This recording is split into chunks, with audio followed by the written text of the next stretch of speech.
Buenas noches, amigos espectadores de Canal 33. Estamos en una edición especial de Cambia Madrid dedicado pues, a una festividad especial, que es el 15 de mayo aquí en Madrid. En este año pandémico, podemos decir, vamos mejorando poco a poco en este 2021, alterado todavía por la pandemia. Este San Isidro, os ofrecemos un menú consistente en dos platos bastante fuertes. El primero es el 10º aniversario del movimiento 15M, que como sabéis, pues en esta casa pues trabajamos mucho en él, los compañeros que me precedieron, estuvimos desde el principio en la manifestación, en las acampadas, tenemos imágenes que vais a ver a lo largo de esta primera tertulia.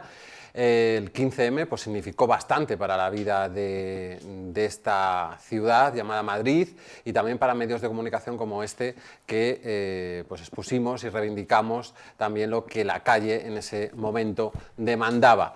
Eso fue el 15M hace 10 años y queríamos rendirle un homenaje, pero también de análisis con dos invitados muy especiales que paso a presentar.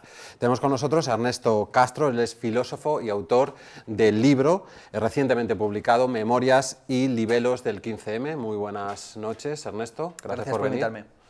Gracias por estar aquí. Ha sido un libro que yo he leído y es muy interesante, la verdad que da una visión que lo vamos a ir tratando, si quieres, desmenuzando con tu punto de vista, que me parece muy interesante porque es un punto de vista no de activista total, sino un poco de pasajero y además con lo que supone hacerlo de una manera retrospectiva, 10 años después, vamos a hablar de ello. También con nosotros estuvo en la gala de los premios, dando un premio precisamente a uno de los partícipes. Muy buenas noches, José Manuel López. A uno de los partícipes del 15M, creo que era Carlos Paredes. Sí, portavoz de Democracia Real Ya. Uno de los portavoces de su momento de Democracia Real Ya, que desde aquí le mandamos un cariñoso saludo.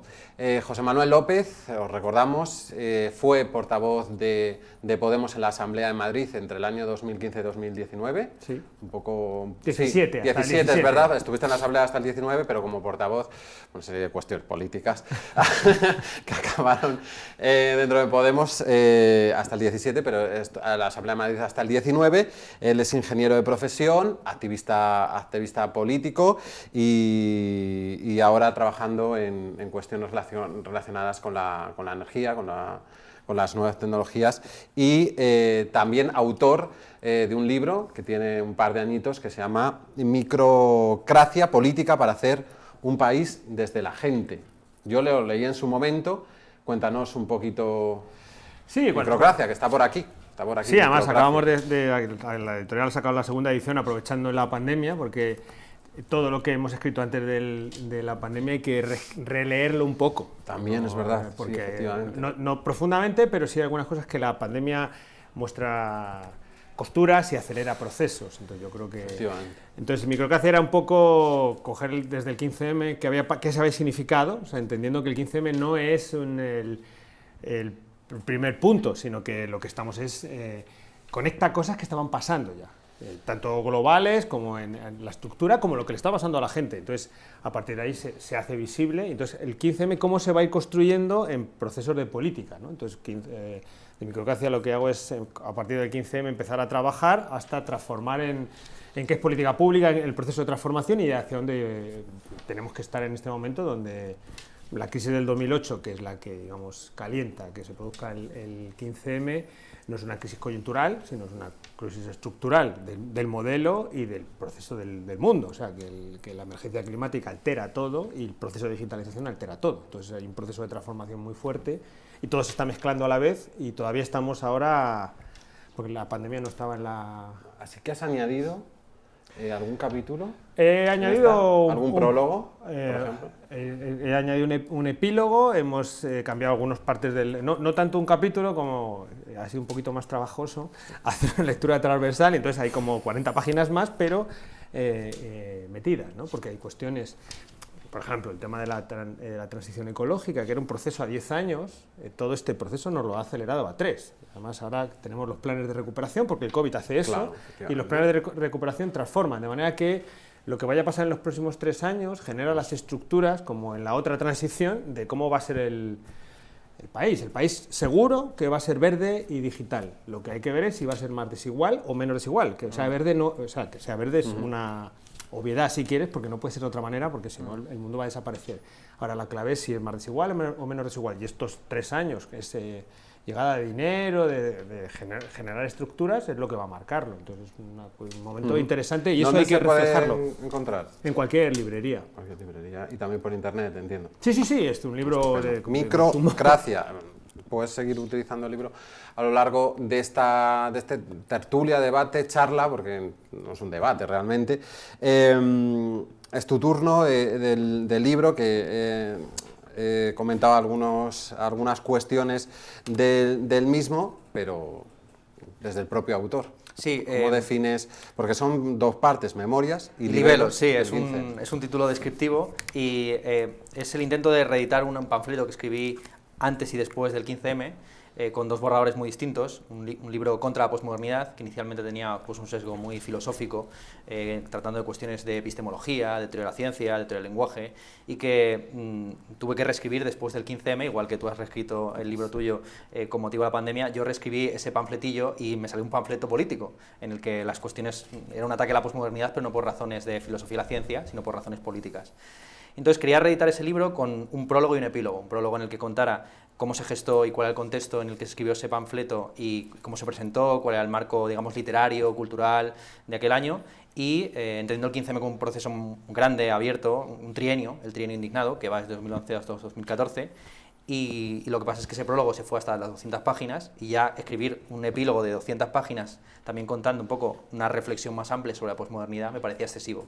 Entonces se quedó simplemente en memorias, que son 200 páginas de crónica, recuerdos, insisto, no solamente el 15M, sino lo que había antes, evidentemente, en la movilización contra la ley Sinde, V de vivienda, sí, el APA, y lo que vino después, las manifestaciones contra la visita del Papa, en el caso personal, y todo esto entremezclado con aventuras personales, pues mi estancia en la Universidad de Verano de Izquierda Anticapitalista, mi paso por Juventud Sin Futuro, se fue bastante. Cosas de ese estilo. De eso es verdad que la ley Sinde, que no nos acordamos de ella, pero fue tan importante, ¿no? para este movimiento, los P2P, toda esta cuestión. Bolonia, sí, claro. La dación en pago, que se hablaba antes, no está del todo resuelto, pero es verdad que es lo que hace 10 años marcaba la agenda política. Hoy precisamente, en celebración o en recuerdo de este movimiento de los indignados, pues se ha convocado una manifestación, una concentración, mejor dicho, en la Puerta del Sol, que empezó a las 8:30 y terminaba pues sobre las 10 de la noche. Voy a pedir a los compañeros de realización a ver si pueden pincharme con las cámaras de la Puerta del Sol para recoger si queda algo o alguien en esa manifestación. Según fuentes de la Delegación de Gobierno, tenían previstos los promotores unas 350 personas, a través de actividades, una pequeña asamblea que iban a hacer. Pues si podemos recoger esas imágenes en directo, pues os lo agradezco. De momento, quería preguntaros qué hacíais ese 15 de mayo, todo empezó con una manifestación convocada por Democracia Real Ya, que tenemos también las imágenes, también las podéis ir poniendo, compañeros, del día 15 de mayo, tenemos imágenes, es verdad, de unos días de después. El 15 de mayo de hace 10 años, ¿dónde estabas, José Manuel López? Pues yo el 15 de mayo de hace 10 años no estaba en la manifestación, porque fue una manifestación... nadie de los grandes tampoco estábamos. Vamos, yo porque hay una parte... Yo no sabía que era Democracia Real Ya, yo lo puedo decir. Ni yo me manejaba en redes, o sea, no era mi espacio, entonces el que no estaba en redes no fue Twitter, convocado. Un mes antes. Pero yo me abrí Twitter... ¿No tenías smartphone, quizá? Pues yo creo que no, que yo tenía un Nokia de blanco y negro, sí, no, además, pero en redes no estaba hasta el 2015. Sí, además eso es un mito retrospectivo, el pensar que el 15M es un movimiento estrictamente vinculado con los smartphones. De hecho, es más bien un sesgo periodístico el asociar determinadas revoluciones o reformas o movimientos con tecnologías. Así, por ejemplo, la revolución iraní se llamó inicialmente la revolución de los casetes, porque Khomeini mandaba sus speeches con esa tecnología, ¿no? Y en el caso del 15M, la estadística que yo manejé para hacer las memorias era que en 2011 solo un 40% de españoles tenía smartphone. En 2016 ya era el 92% del acceso que había a smartphones en España. Entonces fue justo después. Pero lo que fue no revolucionario antes, fueron los streaming. los streaming, sí. Es verdad que se empezaron a hacer y antes no se hacían desde que no fueran televisiones, es decir, de plataformas o demás, ¿no? Es verdad, pero para estar el día 15 había que haber sido convocado y la única, porque no hubo carteles. Sí, yo, no que hubo... soy un activista de zona periférica, no estaba... me dicen mis compañeros, muchas gracias Javi, que teníamos ahí las imágenes. No, esas son las de hace 10 años, por lo que veo. Esas son las de hace 10 años. No, ahora, en directo de la Puerta del Sol, nada que ver. Yo creo que son más el buen día que hace, hoy los paseantes, tal, poco habrá quedado de esa concentración, se empezó tan pronto en la Puerta del Sol. José Manuel, me estabas comentando. Sí, que yo el día 15 no estaba, el 16 ya me acerqué, claro. El 17 ya fui con mis hijas, Claro. porque ellas querían ver, Sí. y yo en aquella época tenía, y ahora, la suerte de ser muy amigo del presidente de Derecho a Morir Dignamente, que tiene un cuarto, es un cuarto piso de la Puerta del Sol, y pudimos ver todo aquello desde arriba y realmente, visto, impresionante. Claro, nosotros teníamos, estamos viendo imágenes, con nosotros, Canal 33 alquiló una habitación de un hotel precisamente para captar imágenes como esas. Ernesto, ¿dónde estabas? ¿Estabas ya en Juventud Sin Futuro No. o estabas de Erasmus? Estaba te en Madrid. pillaba con 20 años, más o Sí, menos, con 20 ¿no? años, exacto. Yo no recuerdo qué estaba haciendo el 15 de mayo. Es verdad que lo cuentas en el libro, que no sabes muy bien. Que el 14 estaba presentando un libro titulado Redacciones, que pretendía englobar un poco a la generación de ensayistas jóvenes. Entonces es muy sorprendente de lo que estábamos hablando los ensayistas jóvenes el día antes de que empezara todo esto, y estamos en las nubes, literalmente en las nubes. Resúmenos. Un debate sobre la literatura nocilla, sobre la fusión entre alta y baja cultura, pero una cuestión muy despolitizada, muy despolitizada. Sí. Entonces era fascinante cómo la política estaba mal vista, era como... Más que mal vista, digamos que era un tema marginal, o por lo menos en el ámbito del ensayo los temas iban por otras derroteros, ¿no? Y yo me acerqué el 17, que para muchos cuando levantaron, sí. Que es el día fundacional. Claro. Es como lo de Jesucristo. Jesucristo nació en el año 3 antes de Cristo y el 15 nació 2 días después del 15 de mayo. Hay que decir que después de esa manifestación se quedaron unas personas, fueron levantadas, hubo unos disturbios, tiraron tal, la policía reprimió a unos manifestantes y como reacción, esto sí fue a través de las redes, se convocó masivamente y la gente dio respuesta y se quedó plantada ahí, nunca mejor dicho. Eso fue el día 17, tenemos imágenes precisamente del día 17 y del 18. Esa creo que es del día 18, de mayo. Me contabas, Ernesto, no estabas en Juventud y Futuro, pero decías que hablabais de otra cosa los ensayistas, estabas en la facultad. ¿Tu relación luego cómo fue con el movimiento? ¿Pasaste por allí, te llamaron? Hubo muchos compañeros míos que sí que se quedaron allí en la acampada y tal. A mí, yo que siempre he sido muy empollón, justo me pilló con exámenes y procuraba ir el mayor tiempo posible, pero a quedarme a dormir era imposible. Y luego pues sí que fue una relación muy estrecha, pero lo que tú has dicho, más bien de observador participante. Y lo bonito que tenía el 15M es que no te exigía una fidelidad total, no era un movimiento sectario ni fanático, entonces era más bien un espacio de debate. Yo entiendo que el 15M era más bien un lugar de diálogo más que otra cosa, y que la gran herencia perdida del 15M era la capacidad de escucha, que se perdió luego con la cultura de zasca en las redes sociales, las trifulcas en internet, los pequeños clickbaits, los fuera de contexto, la polarización social y la cultura de cancelación, por decirlo en un lema, ¿no? De la cancelación. Muy interesante. ¿Participaste cómo? ¿A través de comisiones? Yo estuve en un... Esto ya pillo estás... mayor, yo no me he quedado... No, 20, no vamos a decir si 20 o 40, no vamos a decir. Niñas pequeñas, tenemos que organizar, allí íbamos a verlo... Y en el fondo yo ya estaba trabajando en los temas sociales, porque el 15M lo que nos permitió fue ensanchar mucho, conectar. Hay una amiga que siempre habla que en Madrid había una cosa que se llamaba el Club de los 500, que son 500 personas que se movían y que siempre se movían las mismas en diferentes sitios. Y de repente no eran los de siempre. Entonces, cosas que estaban pasando en diferentes ámbitos que nunca habían tenido plataformas de enganche, porque unos eran de migración, otros eran de ecología y se movían ahí, de repente se conectaron en algo y se generó algo diferente, que no tenía mucho carácter, era un carácter muy destituyente, o sea, lo que estábamos es mostrando que lo que teníamos no iba a dar para el futuro, ¿no? Que es básicamente lo que estaba pasando, o sea, en lo que teníamos que gestionaba el país no tenía capacidad de gestionar el próximo futuro. Y eso es lo que empezó a moverse. Podemos decir que uno de los factores desencadenantes del movimiento 15M fue pues, la pérdida de liderazgo del viejo activismo, del viejo sindicalismo. Sí, y yo... Sí, eso sí, y porque yo creo que en ese momento, que es un... No había mareas, luego llegaron las mareas, es que no había nada de lo que conocíamos hasta ahora. Hay que recordar que en aquella época... ¿Esos 500 dónde estaban? 500... Digo, asociados. Lo decía antes Ernesto, los 500 estaban dándose vueltas sobre temas que no estaban en la calle, o sea, que no estaban en la calle, ¿no? Hablábamos de cosas a veces que no eran lo que la gente estaba buscando. De hecho, recordad que estamos en la campaña electoral.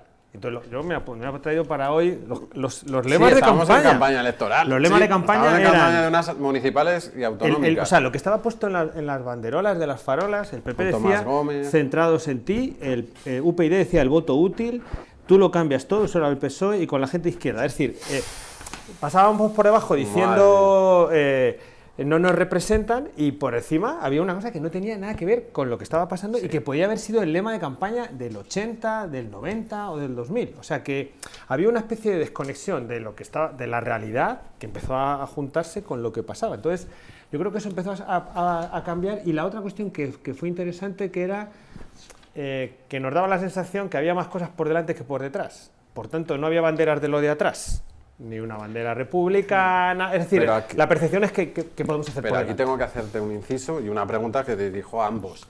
Si, según las encuestas y el apoyo de la población española al 15M era de un 80 a un 90%, ¿por qué, según también las encuestas, la variación del voto apenas cambió con el 15M? Bueno, era lo que sucedió en esas elecciones, que era que los políticos más valorados eran los menos votados. Entonces salían estadísticas tremendas donde Eduardo Gazón era el político más valorado, pero el menos votado, ¿no? Que ya le pasaba también a Julio Anguita. Y le pasó a Rosa Díez. Efectivamente. También, entonces, en un momento claro, uno puede valorar la coherencia de un político, pero estar en contra de sus ideas perfectamente, ¿no? Hay la diferencia entre ética y política en última instancia. Lo que demostró el 15M era la posibilidad de conectar ambas cosas. La posibilidad de que los problemas que te pasaban a ti, en tanto que individuo, tuvieran una resonancia social. Y que te echaran de tu trabajo, que te fueran a desahuciar, que te cortaran la luz, que no podías pagar la universidad. Eso no simplemente era un problema individual, sino que era un problema colectivo, ¿no? Entender la política como poliética. Eso fue, para mi juicio, lo crucial del 15M, esa conexión de esos dos ámbitos, lo privado y lo público. Y eso que nos pilló muy con 5 días, ¿no? de diferencia, es esta desconexión entre la esfera de la política, de la politics, ¿no? De los partidos, y la política, que es la concepción, no dio tiempo. Entonces, tú estabas allí y la gente lo fue a votar. La gente votó a lo que iba a votar siempre. Quizás, y dijo, bueno, pero nosotros estamos en otra cosa. Pero eso fue la última vez que, o sea, ya a partir de ahí todo empezó a moverse, porque estas dos cuestiones empezaron a conectarse y la gente empezó a ver que había otras posibilidades. Y incluso los que utilizaron, los políticos de aquel momento, el Tomás Gómez que bajó a la plaza y le apedrearon, o así, o el otro que intentó utilizarlo, tampoco lo consiguieron. No, porque yo creo que era distinto. La lectura que hacían era una lectura como más política real y menos, bueno, real, entre comillas, más política tradicional y menos... Que el 15M fue una especie de mostrar que no la coyuntura, o sea, no era una crisis coyuntural, era una crisis estructural y por tanto no era como siempre, que tú te aproximabas o que no pasaba nada, que ya veréis que os prometemos esto. No, es que no va a haber trabajo porque cambia el mundo, porque lo digital nos quita el trabajo, porque pasan cosas, porque nosotros tenemos asociada la ciudadanía al trabajo y no tengo trabajo, por tanto no soy ciudadano. O sea, que empezaron a pasar cosas estructurales. La gente no piensa, no se pone a analizar intelectualmente así, pero las cosas se sienten. Y ahí estaba pasando algo que, además, tú decías, los mayores, ahí se juntaron los jóvenes que que percibían que esto no...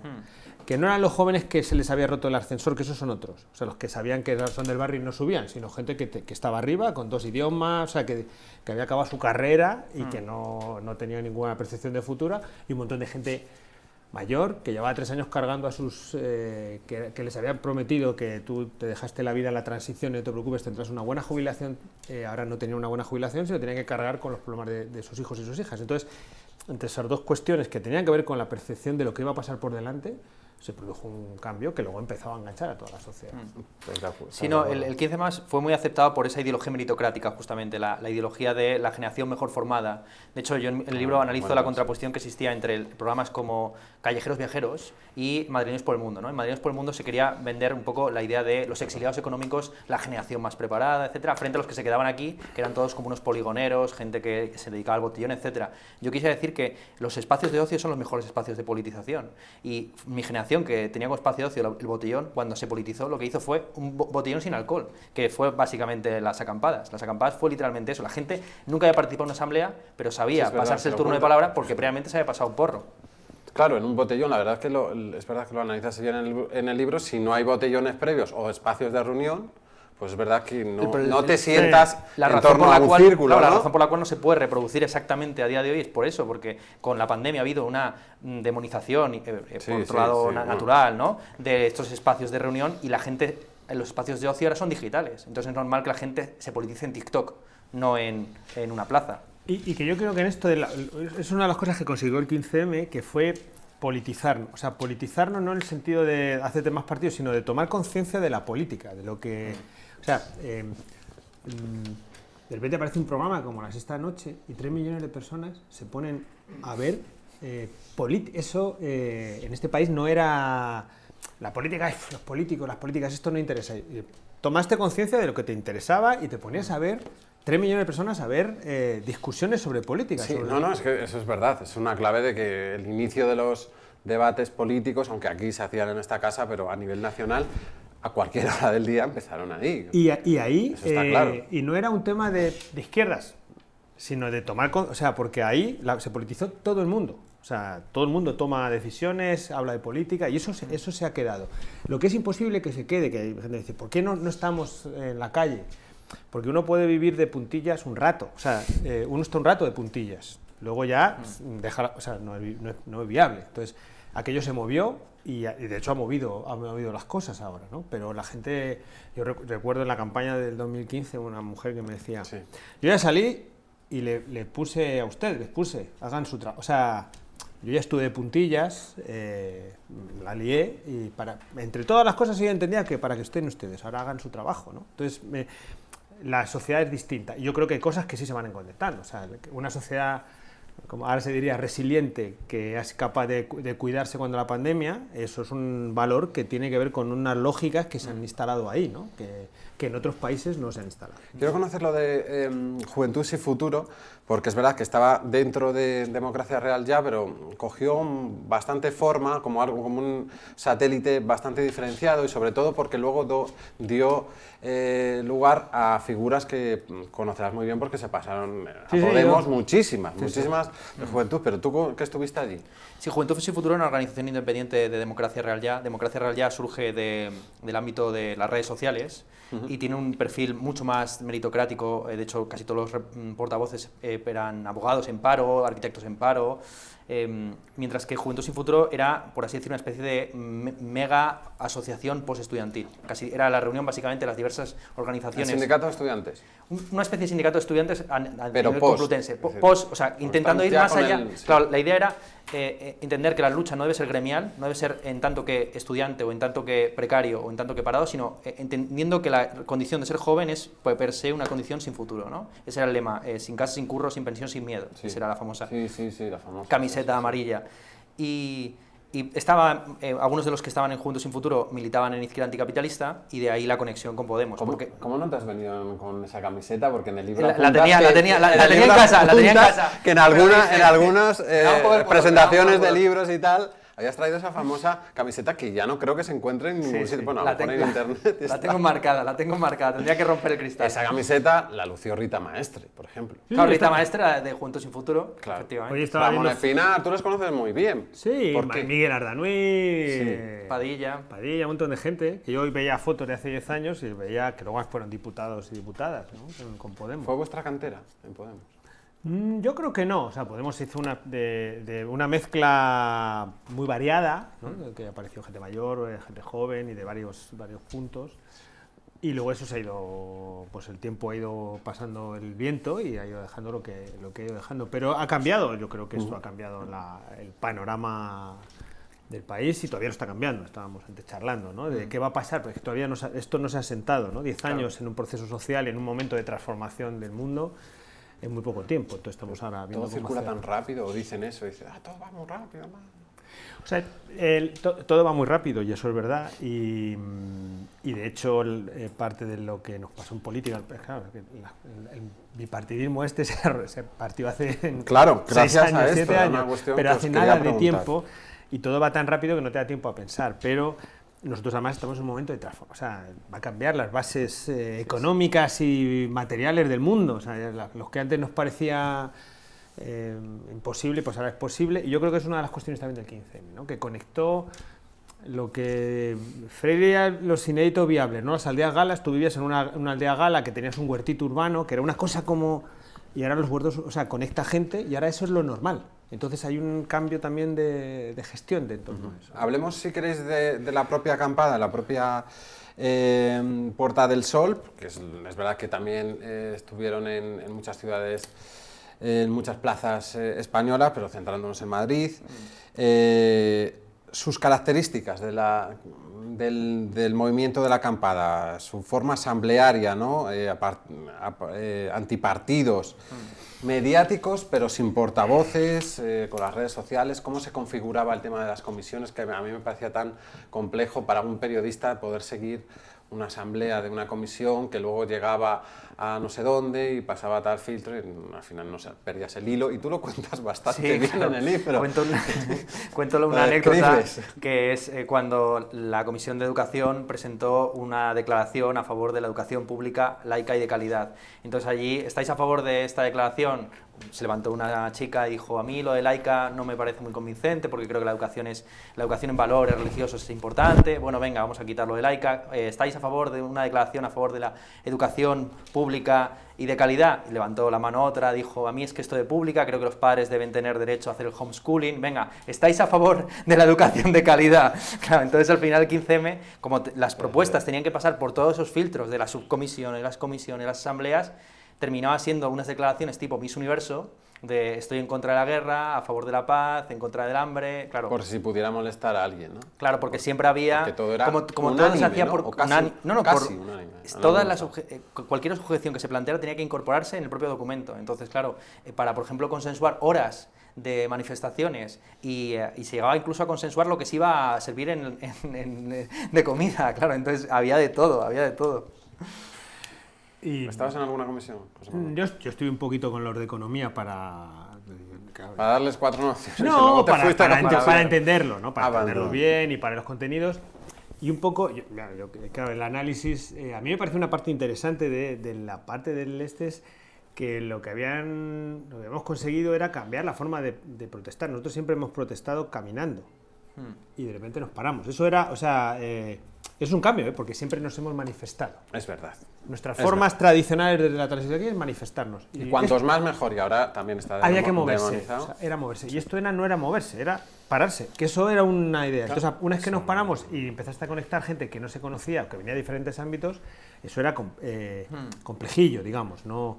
Y esa era la parte de estar de puntillas. O sea, tú podías estar de puntillas en un enjambre que se aprecia porque había un ambiente también de perdón, ¿quieres algo? O sea, todo era afecto, o sea, nada tensionaba nada, cosas que en la vida normal te pueden tensionar, que te empujen, No, aquí todo era... Yo viví eso un momento en Porto Alegre, igual, en Porto Alegre te pasaba la semana de Porto Alegre y todo era blanco, maravilloso. Antiglobalización. Pero este es otro cambio. La antiglobalización era una cosa intangible y esto era... Había manifestaciones duras. Estas eran pacifistas, otro que no hemos comentado hasta este momento, que una de las características básicas era el pacifismo, ¿no? Aunque luego había cosas, como siempre en todos lados, pero... Sí, además el 15M se beneficiaba mucho de la imagen que ofrecía de víctima ante la policía. Es decir, de hecho, el 17 de mayo se produce la movilización masiva en respuesta al desalojo policial. Entonces el 15M se fue beneficiando mucho de esa imagen de movimiento víctima de la violencia policial, hasta que, por razones evidentes ya de crispación y de acumulación de cansancio de movilizaciones, en las marchas de la dignidad y en el rodear del Congreso sí que se ven otro tipo de escenas provocadas, como sabido, por infiltrados, la famosa escena de soy compañero, soy compañero. Ah, bueno, sí, que se han visto en varios sitios, sí. Entonces, bueno, sí, el 15M evidentemente tenía pues a gala ese pacifismo, esa resistencia no violenta activa, esa era la terminología que se utilizaba en época, donde no ser violento tampoco implicaba siempre ponerse en lugares de tensión frente a la autoridad, pero no tomar la iniciativa, ¿no? Ese era el enfoque que se seguía. ¿Alguna otra característica relevante? Yo creo que eso lo está explicando bien Ernesto, y luego era interesante toda la parte logística, ¿no? O sea, cómo te organizas y cómo eso que decías tú, el 80% estaba motivado, cómo la gente llegaba de los entornos a comidas, todos llevábamos cosas de casa. Entonces, yo creo que fue una experiencia interesante, obviamente no sostenible en el tiempo y difícilmente esa estructura de fondo.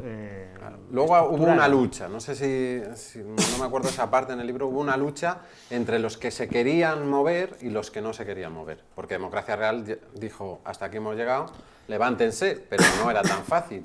Democracia Real ya perdió el protagonismo casi desde el primer día realmente, y lo que pasaba es que ante la variedad de posiciones y ante la avalancha masiva de personas, la mayor parte de las comisiones lo que hicieron fue dividirse. Entonces, política se dividió en a corto y a largo plazo. Y se creó una especie de ecumenismo, pero puramente administrativo, porque de facto cuando llegaban las propuestas de política de corto plazo a la Asamblea General, los de política a largo plazo los boicoteaban y viceversa. Entonces, era inevitable que no se llegara a ningún consenso de mínimos. Y en cuanto a levantar la acampada, pues hubo diversas temporalidades. En Santiago, que creo que fue la acampada que más duró, se llegó a levantar en octubre, pero porque se convirtió casi en una especie de acampada oficial del ayuntamiento que llegó a acoger incluso personas sin hogar.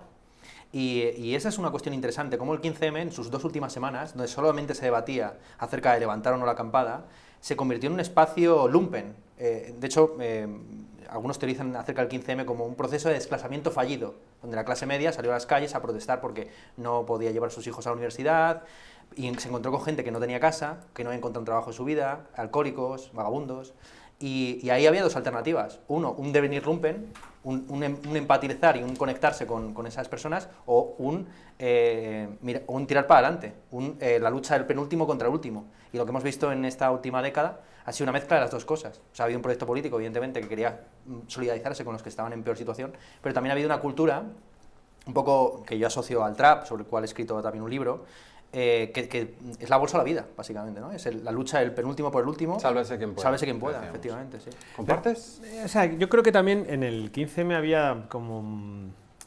Una cosa es la vida de dentro de la acampada, pero la vida de la acampada, ¿cuánta gente había ahí? No, o sea, la gente iba por las tardes, es el mundo que se movía alrededor. Sí, eso... Es el mundo de los que... Buena pregunta, ¿cuánta gente había? O sea, ahí? Muy buena pregunta. En el mundo de la logística, de los que estaban allí todo el día y tal, había muy poca gente. O sea, el tema es todas las tardes, un montón de gente, entonces paseando, tal, la clave no era tanto esto, que poco, al final es en el centro, ¿cuándo nos vamos? No era un rastro, era, bueno, yo recuerdo el día que está a punto de las 12 para la jornada de reflexión, todos mudo, allí, esto que tenemos así mudo o sordo. Eso, pues eso, pero eso estaba lleno de gente que no estaba en la acampada. O sea, que es claro, el sentimiento general que tú generas en torno a esto, no tanto la parte redes central, sociales hay que ir a las 12... Y entonces lo que se genera aquí debe en torno a la población, no tanto en los... Porque al final, como esto funciona así, nadie a un botón dice mañana nos vamos, sino es una decisión, aunque la gente deja de ir. La gente, digamos, de alrededor, que es la mayoritaria.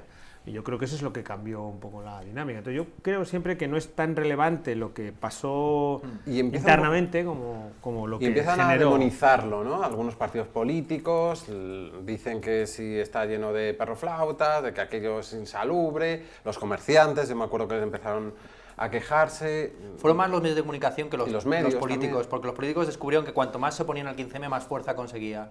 De hecho, fue precisamente la decisión de la Junta Central Electoral de prohibir el 15M lo que le dio ese alcance masivo el 22 de mayo. Entonces decidieron que era más fácil dejar que el 15M se autodestruyera por sus contradicciones internas y no tocarlo, ¿no? Y todos los partidos, por eso muchos políticos contra los cuales nos manifestamos entonces, ahora mismo recuerdan con nostalgia el 15M, porque es como un gato amaestrado, que ya no es el tigre de la selva, ¿no? Pero entonces lo hizo bien Rubalcaba en no desalojar al principio y no utilizar la fuerza después de que vio que no podía levantarlo. ¿Creéis? ¿O creéis que ahora las autoridades, aprendiendo el 15M, dicen vamos a levantarlo lo antes posible para no encontrarnos algo parecido? Que en aquel momento, una vez que se puso un foco encima dijeron, ¿los focos por qué se producen? Alguien puso un foco, salió en Estados Unidos, no sé qué, y una vez que había puesto el foco, ya ahí no había como tocar, porque además hasta formaba parte de la marca España, ¿no? O sea, era como una cuestión... Pero ahí estaban los furgones policiales, estaban en todo momento ahí junto a la Real Casa de Correos. Pero eso, yo creo que había esa simpatía general, Metroscopia hacía sus encuestas, decía, no, si la gente está por la labor, entonces la cuestión era cómo reorganizarlo. También era obvio que eso no se podía mantener mucho tiempo, porque eso tú no lo puedes mantener, pero sí generó una dinámica distinta que yo también...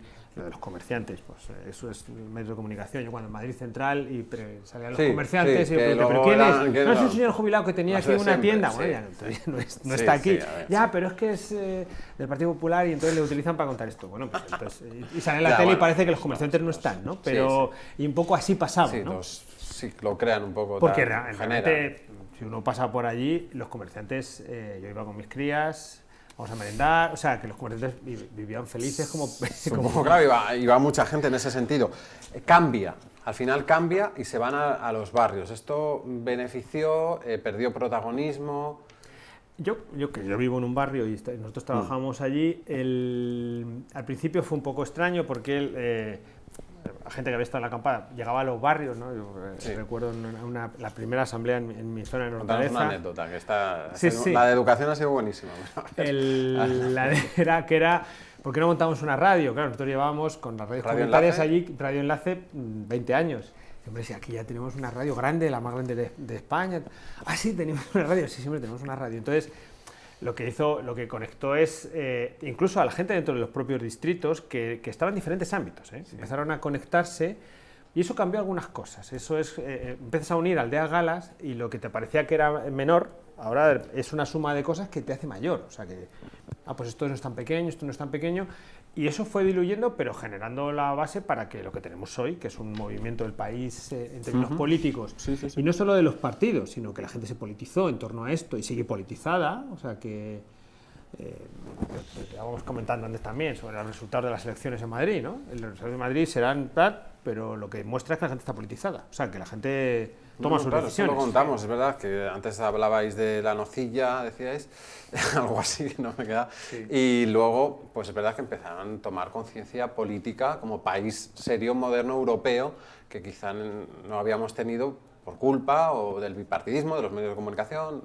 Sí. Sí, además se mezcló con el estallido de las redes sociales, con lo cual fue el hambre y la primavera árabe, tampoco sí. se nos ha pasado, pero yo creo que fue bastante importante. Fue una referencia como muy simbólica. De hecho, cuando se monta la acampada inicial del 15 de mayo, las dos causas son, por un lado, como referente mítico lo que está pasando en Sintagma y en Tajir, y como referente real, que es una cosa que se olvida bastante a menudo, se recuerda poco, es el que hubo 20 detenidos y 14 imputados que fueron condenados 8 años después, en 2019. Pero al final fueron absueltos, al final del todo. Se les rebajó la pena, pero no entraron a la cárcel, es verdad. Sí, pero ese juicio fue larguísimo. Fue larguísimo, ¿no? 8 años, sí, en 2019. Madre mía.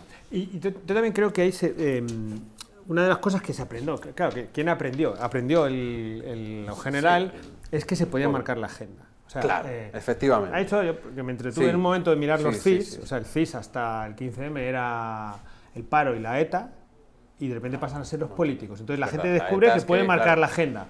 A partir, yo recuerdo la vivienda. Rajoy diciendo cómo era, ahí las mujeres están cobrando menos, y dijo, pero eso ahora no toca.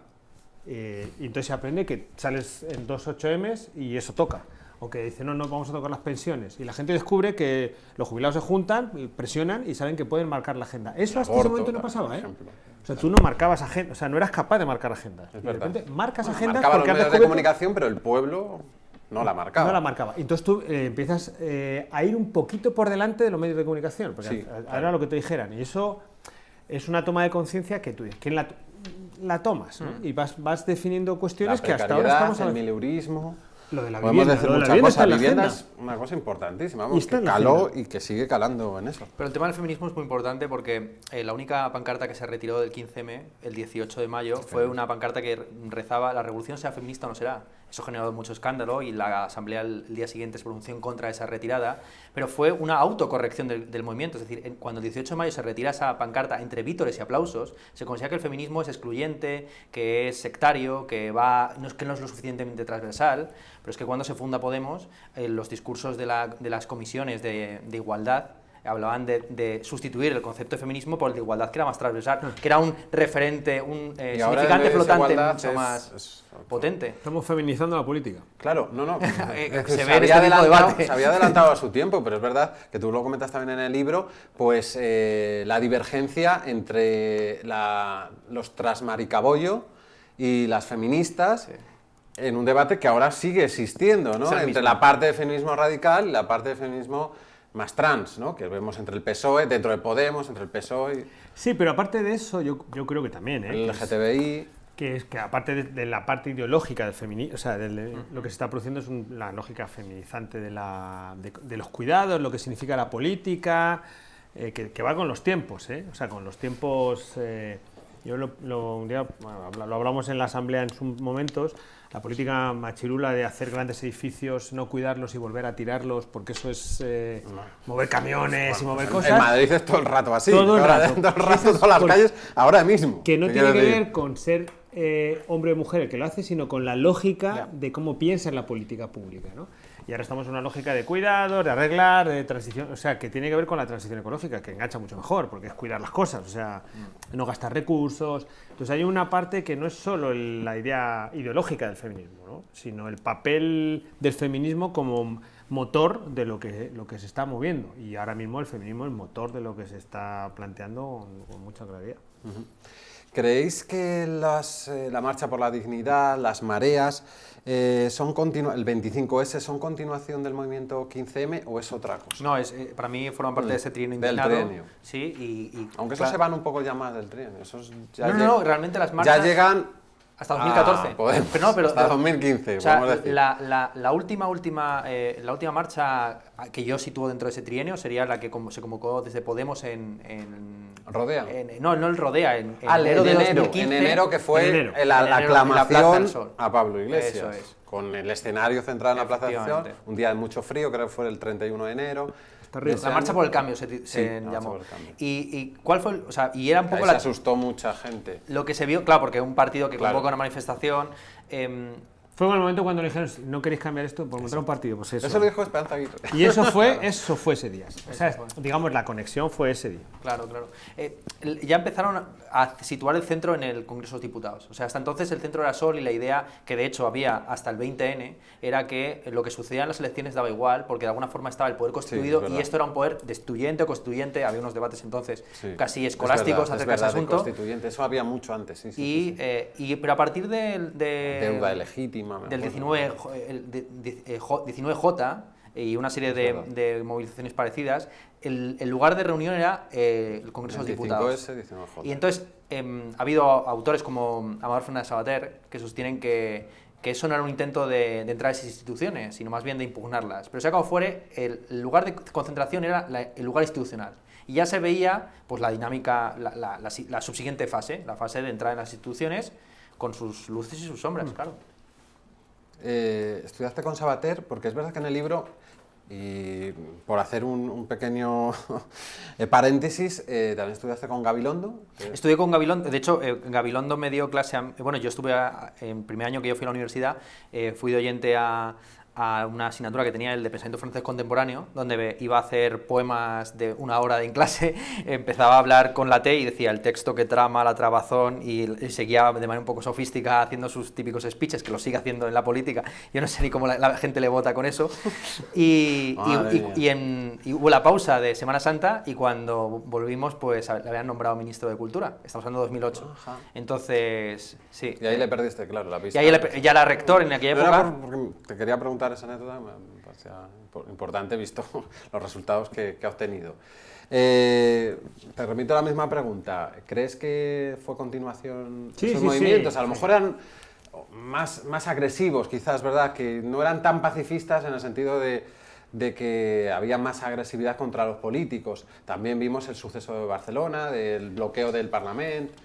Sí, pero yo creo que eso en continuación, como las mareas, o sea... Sí, las mareas no es algo más... Sí, pero sí. todo el mundo entendió que marcaba agendas, ¿eh? O sea, que salía y la agenda política se marcaba con eso, ¿eh? Sí, o sea, que claro. los temas que iban al Parlamento ya no eran lo que se te ocurría en las comisiones, sino eran esto.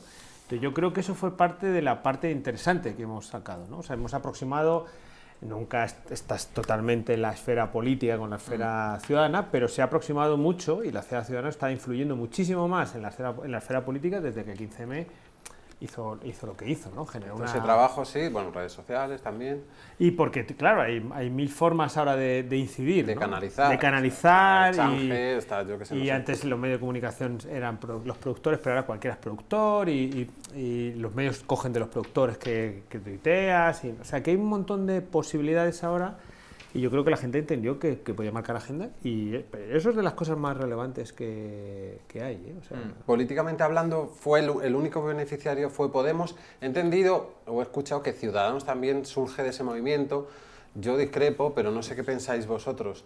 Hombre, se generó toda una ola de la que luego se han beneficiado, incluso hasta Vox podríamos decir que es un beneficiario en última instancia, a la contra, evidentemente. Pero, en fin, sin esos adversarios que surgieron, Vox no hubiera tenido la emergencia que tuvo. De hecho, ¿no? mira, estamos viendo imágenes de Pablo Iglesias con los micrófonos de Canal 33, pues entrevistando a Monedero en plena acampada y luego en el programa, en este mismo escenario, pues la famosa tuerca, que podemos decir que es una continuidad del 15M llevado al... de esa, no el 15M, sino de esa repercusión, ¿no? De los debates, de otro tipo de ideas, de otra agenda que marcaban otro tipo de programas también. Sí, y tú, por ejemplo, esto que estábamos hablando, de repente un programa como La Tuerca en una emisora pequeña empieza a ser incidente y la gente lo que hace es replicar estas cosas, ¿no? Entonces yo creo que Ciudadanos no es, o sea, Ciudadanos es un bueno, el Podemos de derechas, ¿no? Que decía... Metido con inyección económica. Que decía un banquero, ¿no? También decía, o sea, fue una inyección económica para moverlo, ¿no? O sea, yo creo que Ciudadanos no ha tenido nunca debajo una realidad social...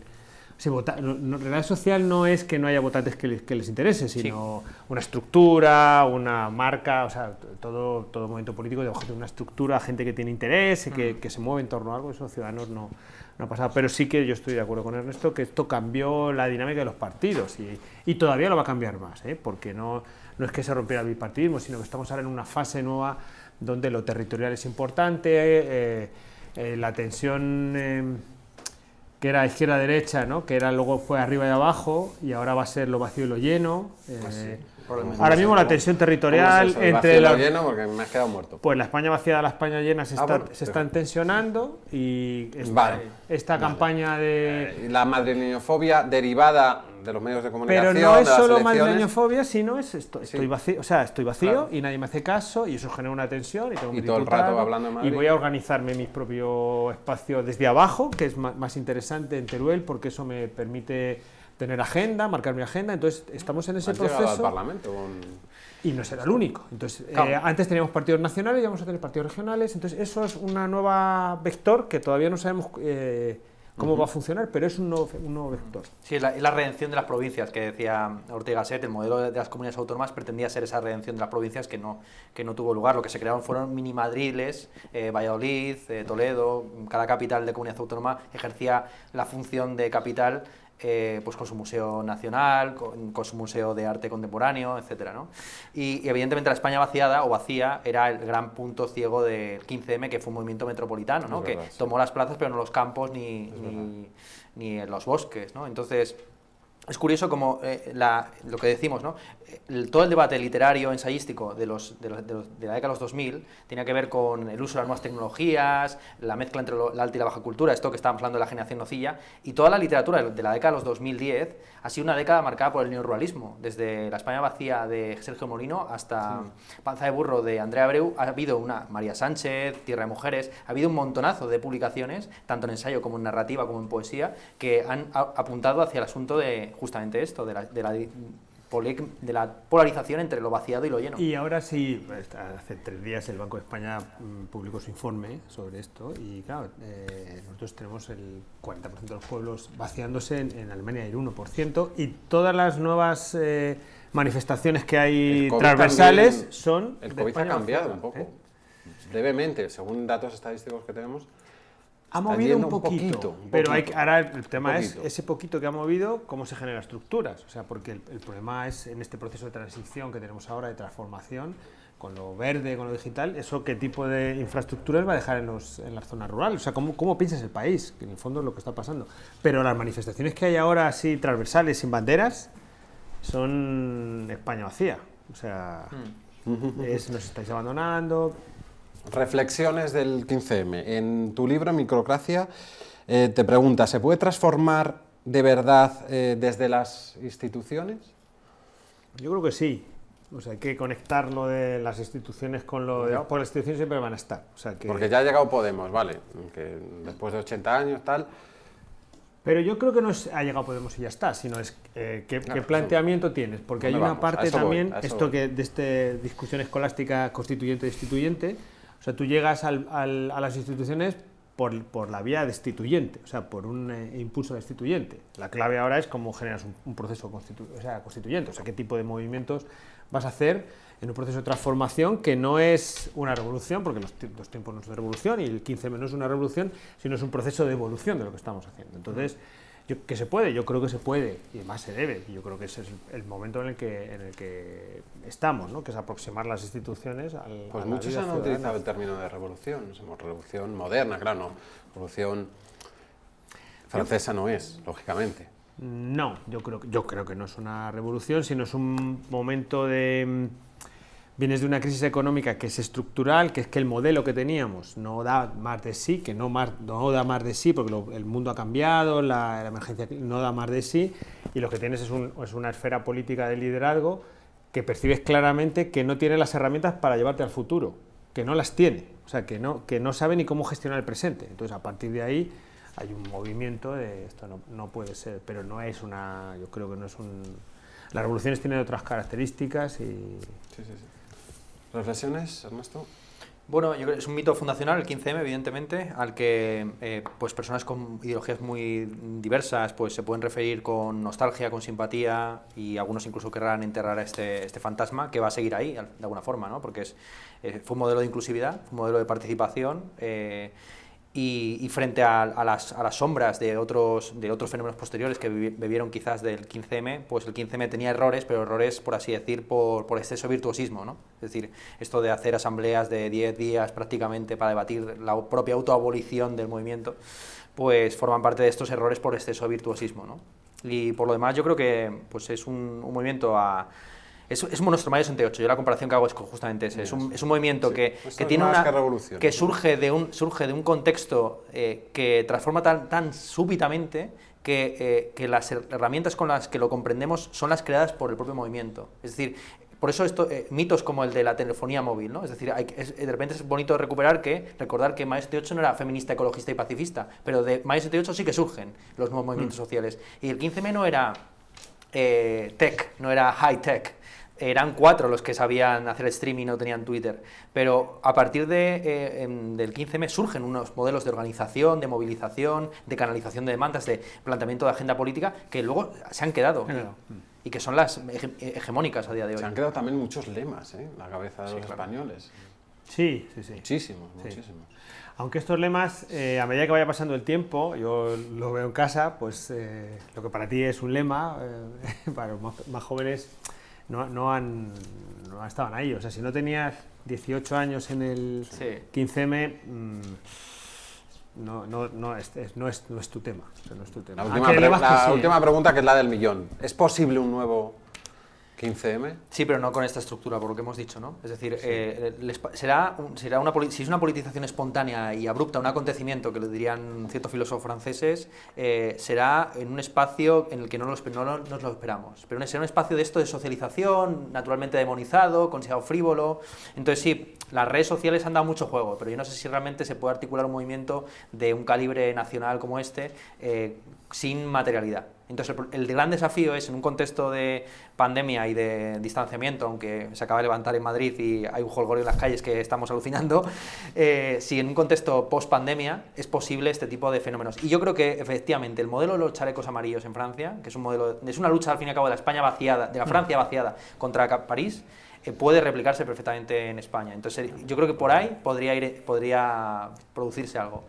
Sí, aunque yo creo que en este momento no estamos ya en el momento ese momento de que la crisis será tan gorda, sino estamos en el momento de qué va a pasar, o sea, de transformación. Está el dinero europeo, el COVID nos ha dejado tocados y estamos girando el país. La austeridad ya no. No, la gente está ahora pensando qué va a pasar. O sea, estamos más construyendo que destruyendo. Entonces yo creo que a futuro pueden pasar cosas y yo insisto, en eso estoy de acuerdo, es esta tensión entre que en Francia pero aquí es mucho más grande, porque el problema del mundo rural frente a las ciudades es muchísimo más grande, con unos procesos muchísimo más elevados, va a generar un eje de tensión, que no es solamente la madrileñidad, que eso es la forma que ves por encima, es que eso va a pasar, o sea, que tú ganas la campaña a la madrileña aquí, pero las estatales, que en cuanto a los madrileños salgamos a las playas, le hemos hecho la campaña a todo el mundo, pero no es el tema de ser lo de España dentro de España, sino la tensión entre lo que se está dejando y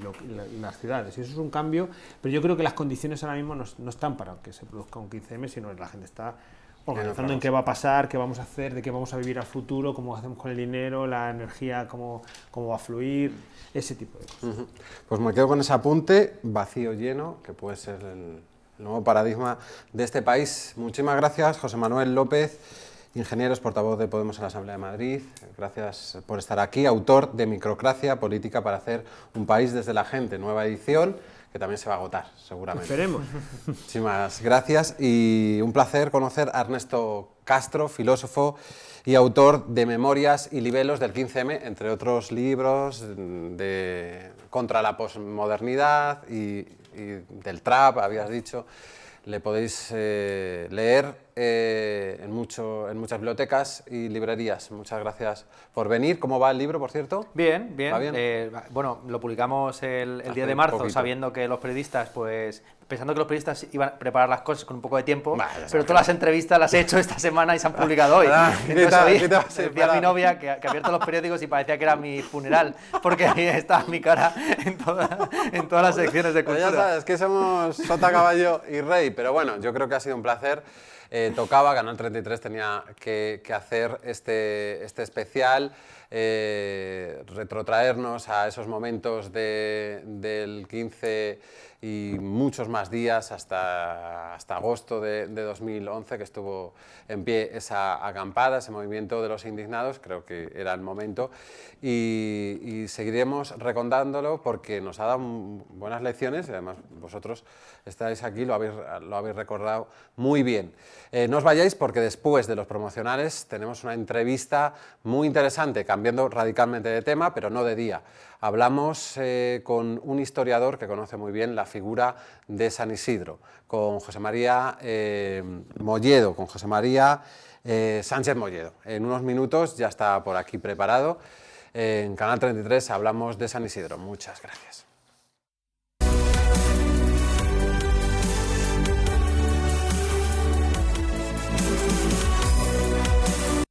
¿Hace falta tener un problema legal para saber que cuentas con un abogado? En realidad no, pero si tienes el problema, igualmente cuentas con nosotros. Nuestro despacho, Cañizares Abogados, está a tu disposición si necesitas apoyo o solución de cualquier conflicto por el que estés pasando. Manejamos herencias, divorcios, administraciones públicas, contratos en general, problemas societarios, conflictos con bancos, reclamaciones de seguros y cualquier tema laboral. Nuestra atención es para todos. Nuestros clientes confían en nosotros porque más que ser buenos defendiendo sus intereses, no nos gusta perder. Si vamos juntos, vamos para ganar. Cañizares Abogados.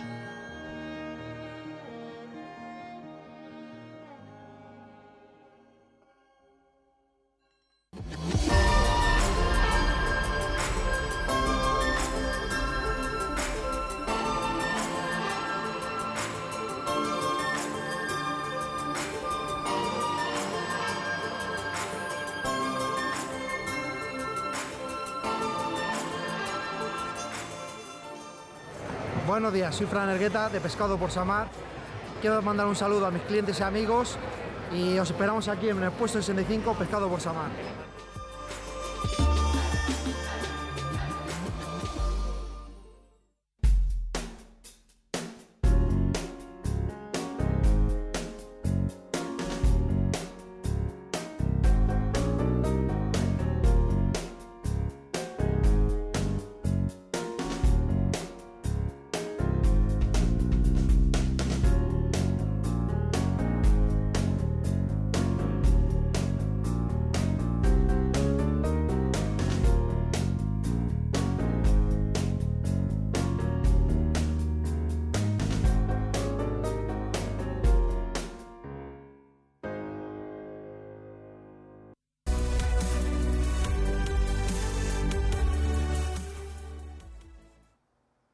Pues continuamos en este programa especial de Canal 33 del 15 de mayo de 2021 que hemos dedicado en una primera parte a analizar qué ocurrió el mismo día tal que hoy de hace 10 años, el surgimiento del movimiento 15M, y también en esta segunda parte, como prometíamos al principio, hablaremos de nuestro patrón de San Isidro. Vamos a conocer un poco más su figura, su obra, sus lugares destacados aquí en la capital, y con quién mejor que con uno de los historiadores que mejor le conocen. Ha dedicado media vida a su obra y a su figura. Tenemos con nosotros a José María Sánchez Molledo, que es doctor en Historia por la Universidad Complutense y coautor de los libros San Isidro de Madrid, un trabajador universal, Madrid, capital de San Isidro, también varios libros sobre Carabanchel, Latina, Usera, Retiro y barrios como de las Letras y otros distritos de Madrid. Por tanto, es un conocedor. No sé si eres cronista de la villa. Muy buenas noches, José María, o poco te quedará ya. Bueno, soy miembro del Instituto de Estudios Madrileños y los cronistas lo decide el ayuntamiento. Es verdad. Pues ya toca, ¿eh? También fuiste secretario de la Congregación de San Isidro, para unir todavía más tus conocimientos. Sí, estuve 30 años trabajando en la Real Congregación de San Isidro y custodia el cuerpo de San Isidro. Fui vicesecretario, secretario, conciliario, pero bueno, las etapas en la vida tienen un momento y ya eso se terminó y estoy trabajando como historiador, que es lo que me interesa. Y te quedan todavía muchos distritos, ¿eh? Me quedan muchos distritos que tenemos voluntad de hacer todos los posibles. ¿Sí? Pues aquí estás en tu casa porque es Canal 33, la televisión local y regional de la Comunidad de Madrid, y vamos a hablar del santo, porque es verdad que cada 15 de mayo pues lo tratamos, hablamos de la pradera, en algunos años como este y el pasado por el COVID deslucido, hablamos de la colegiata, de las tradiciones, pero no hablamos del inicio de todo, del origen de nuestra fiesta mayor de San Isidro. ¿Cómo empezó todo, José María? ¿Cuándo nació San Isidro y en qué Madrid nació? Exactamente. Celebramos San Isidro precisamente por San Isidro, y lo bueno de San Isidro como historiador es que es un personaje histórico, entonces se puede abordar desde la historia. Claro. Es un personaje de Madrid medieval. La tradición dice que nace el 4 de abril de 1082, en los últimos años del Madrid musulmán. porque en el 85 Alfonso VIII conquista Toledo y es cuando cae en Madrid. Pero él era mozárabe, cristiano. Entonces tiene que ser mozárabe, exactamente, tiene que ser cristiano, mozárabe, de la minoría mozárabe que está viviendo en Madrid con la mayoría musulmana que está gobernando. Y a los 3-4 años de la vida de San Isidro se cristianiza Madrid, se conquista por Castilla y ya empieza, bueno, la vida de San Isidro, de un labrador que conocemos que trabaja para varias familias. Primero para los Vera, para los Vargas, y bueno, pues se casa, tiene un hijo, se dedica a la labranza, también es pocero. Perdona que te interrumpa, con Santa María de la Cabeza, que también es una de las santas veneradas en Madrid, que también tiene su festividad, que a veces se ha celebrado, precisamente porque es la mujer de San Isidro, ¿o tiene méritos propios Santa María de la Cabeza?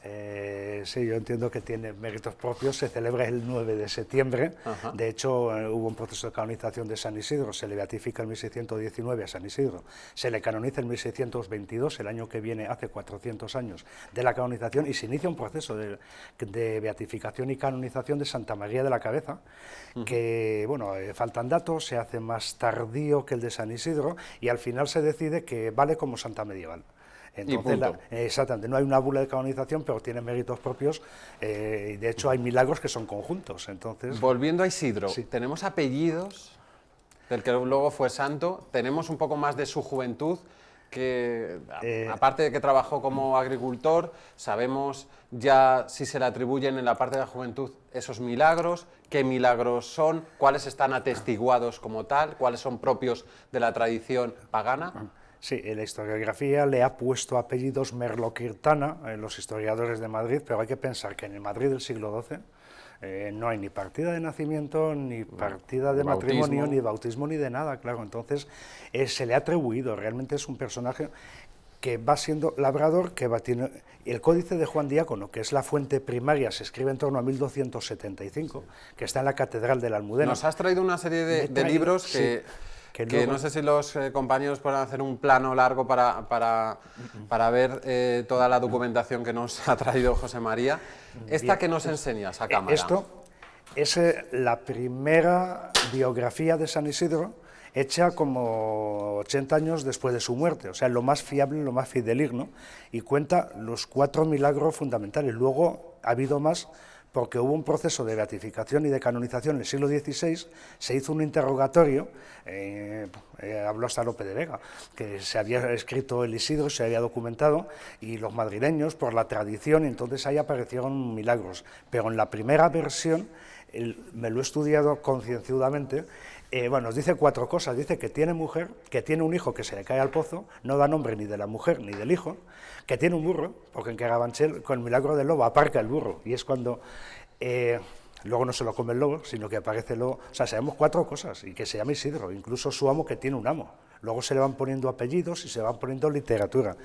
El códice inicial, bueno, aparece el milagro del molino, el milagro de cuéntanos, los bueyes. hay 4 milagros clave. Yo creo que si nos no puedes resumir un poco esos 4 también nos interesa, sí. porque algunos lo sabemos, pero un poco ya están están muy trillados y a veces inventados y tal. Es que luego hubo mucha literatura. El Códice en 1275 habla del milagro del molino. Es un invierno, Isidro va al molino de la Arganzuela del río Manzanares, ve a las palomas que se van a morir de hambre y se las da trigo del que lleva a moler. Le dice a quien le acompañaba: estás tirando el trigo, es una barbaridad. Dijo: no te preocupes, van al molino, a la molienda, pone el trigo y resulta que el saco sale lleno. Dice: no puede ser, eso has hecho trampa. Lo vuelven a hacer y vuelve a salir. Entonces el milagro que la caridad con los animales, entonces Dios le da lo que había dado a las palomas. Un milagro muy bonito, que hay poca iconografía y además muy... Pero ese no es el más conocido. No es el más conocido, el de los bueyes, en la ermita de San Isidro. Porque ese se le ha retratado también mucho. Esa es la iconografía fundamental, sí, cuando San Isidro va en todos los pueblos con los bueyes y los ángeles, y esto. Entonces, bueno, está labrando, los agricultores, compañeros suyos envidiosos, le dicen al amo: reza mucho y no trabaja nada. Y el amo mosqueado dice: voy a verlo, se esconden los matorrales.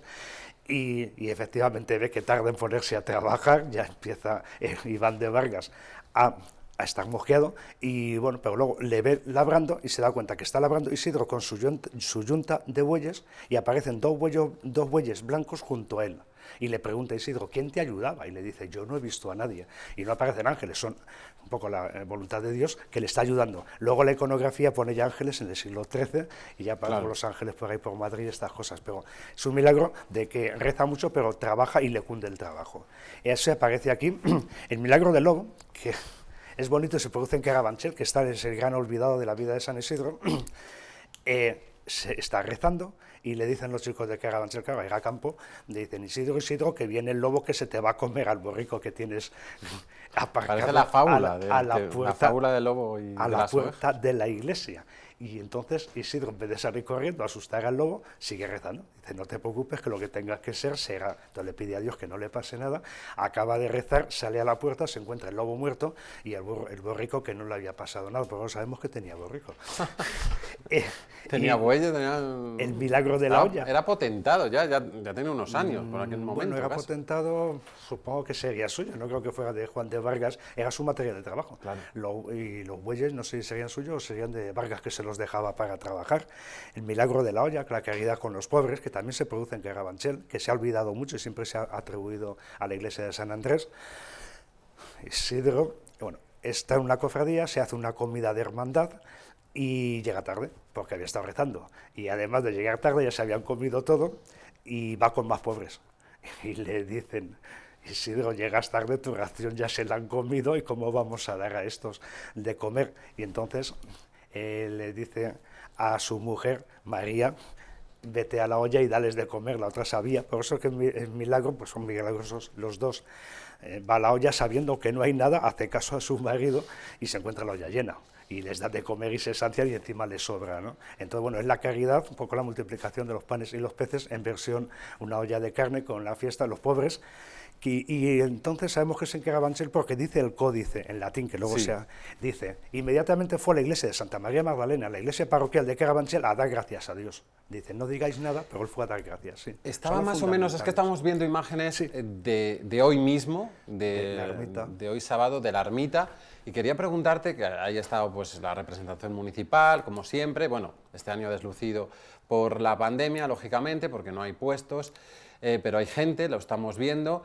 ¿Ese es el lugar exacto en el que vivió, obró los milagros a San Isidro, más o menos? El milagro de la fuente, exactamente ahí, además en el... ¿La fuente donde milagrosa, que llamamos? La fuente milagrosa, sí. Es allí justo. Curiosamente, es un milagro que aparece en el proceso de canonización del siglo XVI, se relata, se narra, se hace, hay mucha iconografía que aparece también con la fuente y Juan de Vargas, que aparece en la ermita de San Isidro, y es ese mismo lugar. El obispo Soro estamos viendo también. Juan de Vargas va a ver cómo va su trabajo, tiene sed, y es lógico, con el calor en verano, un mes de agosto, aquella zona bastante tórrida, y dice, ¿cómo puedo beber agua? Y le dice, tú no te preocupes, va y da una piedra y sale una fuente. Entonces es un manantial medieval. Nace justo en el centro de la ermita y como recuerdo de eso, de la fuente de San Isidro, ya hubo gente, hubo tradición y devoción en la Edad Media, hubo una ermita pequeñita de tipo mudéjar y la gente, como antes de canonizarlo, lo llamaban la fuente del Isidro. Del Isidro. Del Isidro. Y bueno, en el siglo XVI, la emperatriz Isabel, esposa de Carlos V, tiene una fiebre, unas tercianas, Felipe II, cuando era príncipe, y le dicen, hay un agua milagrosa, y mandó coger el agua, no bajo ella. Bueno, estamos hablando antes de la canonización. Antes de la canonización, claro, exactamente. Estamos hablando de Felipe II. Pero, Felipe, sí. Entonces, antes de la canonización, utilizan el cuerpo incorrupto para, no sé si llamarle santería o... Bien, una vez... complejo. Claro, es complejo. Utilizan el cuerpo y le dice el rey, claro, porque es el rey. Traerme el cuerpo... No, bueno, eso era Felipe II, sí, pero había una tradición... Traerme el cuerpo... Había una tradición. Isidro muere en 1800... Bueno, que no hemos contado... Estamos yendo un poco después. Vamos por la vida. Por la vida, que estabas hablando de los milagros, esos 4 milagros fundamentales, algunos más relacionados con la caridad. Sí. ¿Cuál es el paso entre el Isidro estereotipado como vago, que no se presentaba, que dejaba a los bueyes ellos solos, Sí. ¿qué tal? Al Isidro Santo. Santo. Es decir, ese paso, no sé si lo has estudiado, ¿cómo Sí, llega a esa religiosidad suprema? Bueno, es la tradición. Bueno, realmente su vida es una vida de oración y de trabajo. Él trabaja normal, lo que pasa, tiene detractores, tiene envidia.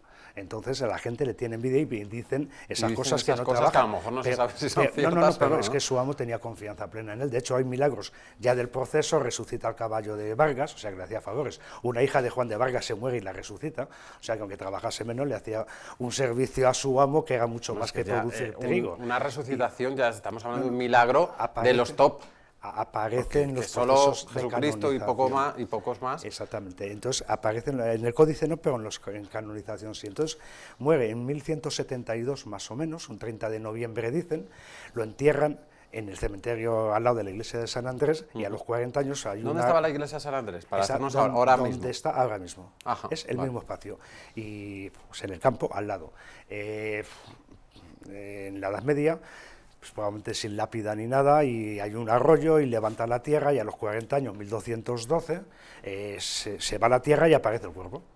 O sea, bueno, aquí cuentan que si los ángeles dijeron y esto, que se encuentran un cuerpo y se encuentran que está incorrupto, que está entero, como está ahora. Entonces es uno de los milagros que luego Porque se estaba utilizan. embalsamado. No está embalsamado. Un señor medieval y un labrador pobre no se les embalsama a No, los pregunto, reyes y a los claro, papas. pero, claro, entonces porque ya cuesta estamos mucho. hablando de un- Claro, ese es uno de los De milagros. un milagro del La primero de todos. incorruptibilidad del cuerpo De la que se utiliza. incorruptibilidad. Exactamente. Y a partir de ahí no se olvida San Isidro porque tienes un cuerpo que lo estás cambiando de sitio. Y en 1212, por eso los 40 años de la muerte, Una pregunta. Hasta ese año, sí. ¿a quién se veneraba en Madrid? Bueno, ¿Tenía fiesta Madrid Popular? ¿Tenía entidad suficiente para tener una fiesta patronal? Sí, en la Edad Media, bueno, pues pronto hubiera fiestas de la Virgen, cosas así, era un pueblo pequeño y era el siglo XII, que se habló del patronazgo San Dámaso, que se pensó que era de Madrid y había sido papa del siglo III, luego muy discutible, porque era muy de... O sea, era de Hispania, pero de la Pero era como tarraconense, muy lejano, de la ¿vale? Tarracon- y muy lejano en el tiempo. No había una festividad clara con no un había una patrón, festividad clara, no, sería una Y estamos vocación. en 1200. Sí. En 1100 y pico, 1212, cuando Alfonso VIII es cuando vuelve de la batalla de las Navas. La Navas de Claro, Tolosa la es famosa batalla medieval del 16 de contra junio de los musulmanes en 1212, España. que todos los Fundamental. reinos cristianos, Aragón, Navarra, Castilla, León, se juntan para cruzar Despeñaperros y conquistar Andalucía. Entonces hay un buen ejército cristiano, un importante ejército musulmán, y aparece un pastor. Y les dice, pues ir por aquí, que es mejor camino, y les pilláis de sorpresa. O sea, la táctica militar le aparece un pastor desconocido y ganan la batalla. Y se vuelve Alfonso VIII, pasa por Madrid y le dicen, tenemos un cuerpo de un señor que ha aparecido y que dicen que era santo y que hacía cosas. Lo ve y dice, este es el pastor de las Navas. Es la persona que me he encontrado y me ha dado la batalla. O sea, me ha dado la Increíble, victoria. es decir, que viajó unos cuantos kilómetros. Sí, y ahí en el tiempo, estaba muerto. y en el tiempo, claro, y en el entonces, tiempo. entonces Alfonso VIII dice, este es San Isidro. ¿Y qué hace el Ayuntamiento de Madrid? Lo hacemos patrón de Madrid. Y 1212, Madrid celebra en el mes de abril, quizá 4 de abril, fecha de supuesto nacimiento, que debía ser el día de San Isidoro, Sí. celebran, le hacen patrón de Madrid y se celebra la fiesta de Madrid. Entonces, a partir de ahí, bueno, lo meten en la iglesia. Y ya le dan culto, pues como una cosa curiosa, ya como patrón, lo sacan en procesión, cuando hay sequía, lo sacan, piden lluvia y llueve. Entonces, pues nos sirve para algo el patrón. Entonces, y luego le cambian de sudario y hay un montón de milagros después de muerto, sobre todo relacionado con la vista. Gente que estaban ciegos se pasan el paño y recuperan la vista, recuperan la salud y empieza a verse un lugar de peregrinación y eso da dinero. Entonces, entonces, San Andrés es el centro de peregrinación de Madrid y es el patrón desde 1212. ¿Y por qué el día 15 de mayo? Porque una vez que se hace el proceso de beatificación en el 19 y canonización en el 22, decide la Santa Sede, pues la fiesta se celebra el 15 de mayo. Porque sí. Porque sí, es una fecha bonita de primavera, hace bueno y es cuando... Antes se iba, pero bueno, la diferencia era de un mes, es un santo muy de primavera, de buen tiempo, de campo, de lluvias, y es cuando se cambia la fecha. A la ermita ya iban. Y bueno, y siguen yendo con fecha que 15 de mayo, celebración de San Isidro. Sí. Los lugares comunes de San Isidro, las fuentes, las capillas, las iglesias relacionadas con el santo que tenemos en Madrid. Haznos un repaso, José María. todo lo que tenía relación con San Isidro se hacía capilla, se hacía iglesia, porque se le recordaba con cariño, porque solucionaba cosas, era el patrón, era muy popular, muy relacionado con el agua, los pozos. Me gusta se le mucho... sacaba cuando no Sí. llovía, cuando había sequía, algo muy tradicional en España, todavía hasta hace unas Sí, pocas décadas. Pero no se sacaba una imagen, se sacaba la momia, el cuerpo incorrupto de San Isidro, lo cogían en unas andas. Yo creo que al principio incluso con una cosa de un sepulcro de piedra que pesaba mucho, y por eso, en torno a 1275, que se escribe el códice, se hace el arca de San Isidro que está en la Catedral de Madrid ahora. Relata los milagros y es de madera, y ahí lo sacaban.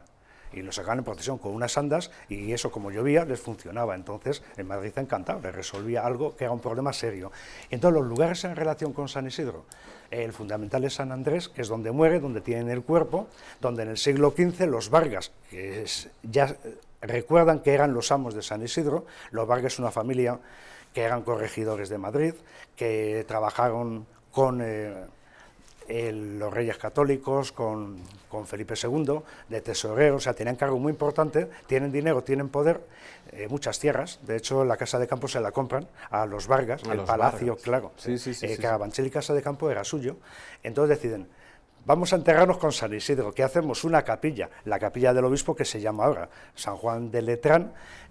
Llevan el cuerpo de San Isidro y se entierran los Vargas, que están en el altar, y el hijo, que era un personaje, el hijo de los Vargas, que está enterrado allí. Entonces, como la iglesia no se les deja, hay una serie de pleitos, que San Isidro es mío porque era mi amo, no, que era de la iglesia. Entonces y se cambió de sitio, y al final se acabó poniendo en el muro que divide las dos, la iglesia y la capilla, de tal manera que lo tuvieran los dos. La decisión salomónica, pero hubo problemas. ¿El Colegio de San Isidro tiene algo que ver o es muy posterior? No, simplemente coge el nombre y ya está. Coge el nombre por la colegiata y esto. Entonces, y luego la Casa Real interviene y hace la capilla de San Isidro, ya muy tarde, en el siglo XVII, ya es patrón, ya es santo, y empiezan a hacerlo, tardan muchísimo tiempo, les cuestan mucho dinero, porque es de mármol y muy bonito la capilla de San Isidro, y entonces se lleva el cuerpo ahí, pero ya lo controla la Casa Real, y de hecho había una reja que separaba de la iglesia. O sea, ya digamos que la monarquía, que tenía devoción, Felipe II, que se lo llevaba a su habitación cuando estaba enfermo, cuando Felipe se estaba II muriendo. se lo llevaba, pero yo he leído que algún criado o criada de Felipe II pues le arrancaba algún diente, algún dedo. Es una ¿Qué pasaba? tradición. Porque está incorrupto el cuerpo, pero no está entero, podemos decirlo así. No está completo, pero está casi completo.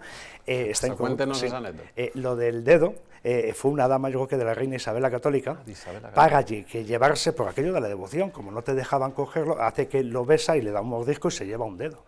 Y hay una leyenda que se van en carruaje el puente de Toledo, y los animales, o sea, ya no quieren salir de Madrid. Se da cuenta que es por eso y lo devuelve.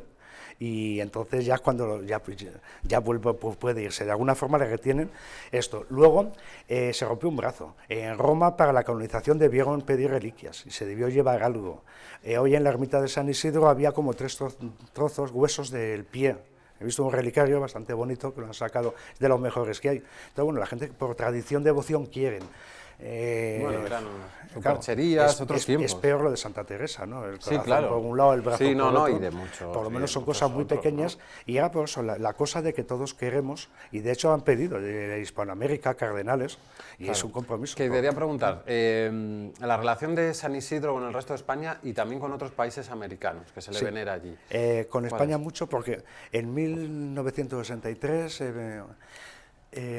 Juan XXIII, San Juan XXIII, lo hace patrón de los agricultores españoles. Lógico, en este caso era agricultor, es claro. Muy lógico. Entonces, además el franquismo, todas las cooperativas agrícolas, todas las cosas, lo pone San Isidro. Sí. Entonces, en todos los pueblos hay San Isidros, en mi pueblo, por ejemplo, hay San Isidro. Iglesia, además se le procesiona. Procesiones, bendiciones de los campos. Entonces, se le saca para las sequías, que decíamos antes. Exactamente, tiene mucha devoción en España, pero en España, que era muy rural, la cuestión de los hablando, agricultores, incluso en Andalucía con el olivo, claro, de algunos lo que tienen. Y en Europa, por varias cosas, el papel de España. España en el siglo XVI, los Países Bajos, que la herencia de los Habsburgo es español, entonces llevas el catolicismo y llevas las devociones, y América por la conquista. Algunos de los Vargas tienen cargos en América, y muchos son madrileños, entonces se lleva en Argentina, hay una catedral dedicada a San Isidro, una reliquia.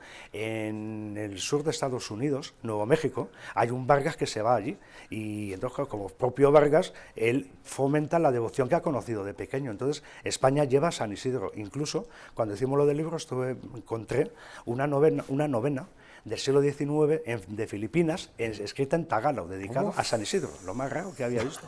Claro, eran españoles. Eso te quería preguntar. ¿Qué bibliografía has encontrado y tienes aquí en la mesa sobre San Isidro? Sí. ¿O es la más interesante para los isidrófilos que haya por el mundo? Por Madrid habrá algunos. Sí, aquí, como tú, José María. Aquí lo trabajé en el San Isidro de Madrid, un trabajador universal, daba fuentes manuscritas, hay mucho en la Biblioteca Nacional, en Roma está el proceso de canonización, hay una fotocopia en el Palacio Arzobispal, el archivo fuentes impresas, hay muchísimos, el patrón de Madrid, todos los libros de Madrid empiezan con personajes ilustres, santos, San Isidro. Claro, porque tampoco hay muchos más, bueno, está la Almudena. Está la Almudena, está la Sierra de Santos Madrileños, y la Virgen de Atocha. La Virgen Luego, de Atocha. Bibliografía, hay cosas... hay bastantes cosas, sí, pero vamos, así actualizando, luego se hizo en el 85 la diócesis una recopilación de varios autores de cosas de San Isidro. Yo aquí quise juntar, me acuerdo un periódico decía una enciclopedia sobre San Isidro, porque abordaba la literatura, la historia del arte, los traslados del cuerpo, o sea, una serie de esto, y bueno, era lo más completo. Luego publicamos el Madrid Capital de San Isidro, que es una versión de la fiesta de San Isidro con fotografías, fotografía antigua, y bueno, abordamos... Ya, bueno, ahí vimos, está el cuadro de Goya, muy famoso. Claro, Goya pinta la ermita La Pradera, vivía pues, además al lado, en el puente de Segovia, en la Quinta del Zorro. Claro, ¿y cómo se veía Madrid? Sin nada, de edificios altos en aquella época. Sí, claro, hay imágenes... En el siglo XIX, principios, ¿no? Entonces, aquí recogíamos un poco pues, fotografías y esto, y luego hay una curiosidad, Nico Ferrando publica el viejo conocido de Canal 33. La primera novela sobre San Isidro, que nadie había hecho una versión novelada. Yo le asesoré en cuestiones históricas y bueno, escribe rápido, escribe bien y es bastante creíble. Lógicamente tiene una impronta literaria que es su creación del autor, pero en líneas generales vamos, que se puede llevar a Netflix sí. Pronto, ¿no? Una historia novelada de San Isidro. Y estamos trabajando ahora con Juan Jiménez, el año que viene, cuarto centenario de la canonización de San Isidro, quiero revisar esto que hemos publicado con algo de historiografía que ha habido después, no demasiado importante, y bueno, con las reflexiones y lecturas. Pues si quieres, hablando de tu compañero Juan, que es coautor del libro, y antes de terminar, pues la pequeña entrevista que creo que le has hecho tú al propio Juan esta mañana. ¿Dónde has ido? Hemos estado en la ermita de San Isidro con el cámara y con el periodista y yo estaba fotografiando. Ahí estamos, con nuestro compañero Javier. Pues adelante, compañeros.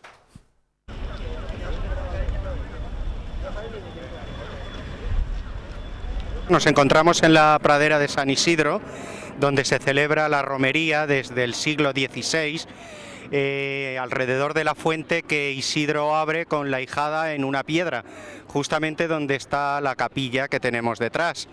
El pueblo de Madrid se reunía en torno a la fuente para celebrar esta romería. La ermita pasó por diferentes edificaciones, la que vemos actualmente es la del Marqués de Valero, con lo cual es una reconstrucción y copia las cúpulas de la colegiata de San Isidro. San Isidro eran los campos de Carabanchel que labraba y la fuente la descubre cuando viene su amo Iván de Vargas a ver cómo trabajaba el santo, y es donde se produce el milagro de los bueyes, que está ubicado en esta zona de San Isidro. San Isidro es un santo muy internacional, aparte de ser el patrón de Madrid, es el patrón de la agricultura. Desde entonces, bueno, pues el patronazgo ha cogido un gran interés, y no solamente a esta pradera venía gente de Madrid, sino de todos los pueblos colindantes y de las provincias de las dos Castillas. Un poco de historia es que Begoya también, su famoso cuadro de la pradera de San Isidro, que le podemos admirar en el Prado, lo pinta justamente delante de donde estoy yo, y es la vista que ve de Madrid. Ve todo lo que es las cúpulas de San Francisco, la colegiata de San Isidro y lo que era la pradera en sí, porque ahora mismo donde se celebra la fiesta de la pradera es en la Loma. la pradera estaba justamente en el río. Desde el río de donde estamos hacia la parte de abajo hasta el puente de Toledo. Eso era lo que era la pradera de San Isidro. Con las edificaciones de 1960 la pradera se destruye y claro, pues la gente celebra San Isidro y se tiene que subir a la loma de alrededor de lo que es la ermita. Y bueno, pues contaros que estos años con el COVID es la primera vez que el año pasado no hubo nada, este año es un poco con las distancias y tal, pero no se celebra la romería, sino que por tradición popular la gente quiere seguir viniendo a este sitio. Es un poco pues que Madrid le rinde homenaje al santo patrón. Y alegría de la madre y de la hermana, a mirarte con ternura.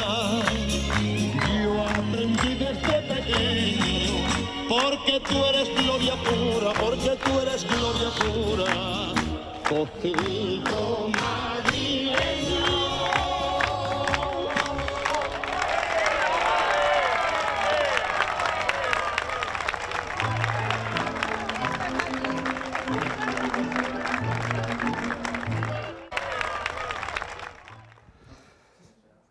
Pues muy interesante, José María.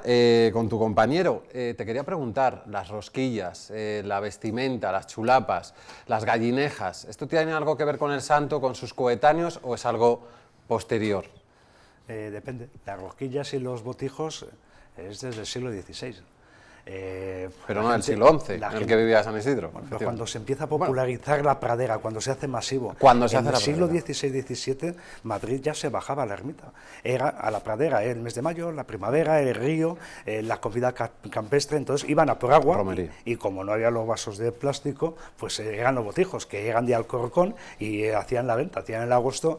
Entonces eso es lo antiguo. La rosquilla es una tradición probablemente del XX, lo de la chulapa y esto, bueno, es del siglo XIX, de la zarzuela. Pero bueno, el Madrid se siente castizo y viendo las imágenes y he estado todo el día en la calle en Madrid. El chotis, tendríamos otro programa entero para hablar de eso. Pero era solo preguntarte si tenía... La gente lo siente, lo vive en San Isidro, aunque no se hagan grandes cosas. Entonces van con los claveles, van vestidos de chulapas. Entonces es popular, la gente le gusta, se identifican. Pues para concluir,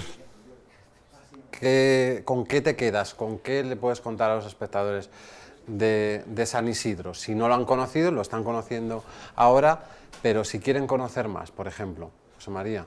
Si quieren conocer más, pues hacer el recorrido de San Isidro. La ermita de San Isidro, que está bastante abierta, la iglesia de San Andrés, que tiene culto normal, la capilla del obispo, que también está abierta, la colegiata, que está el cuerpo de San Isidro. Ahora con el COVID está más limitado, pero hacer el recorrido de los lugares en los que se recuerda a San Isidro.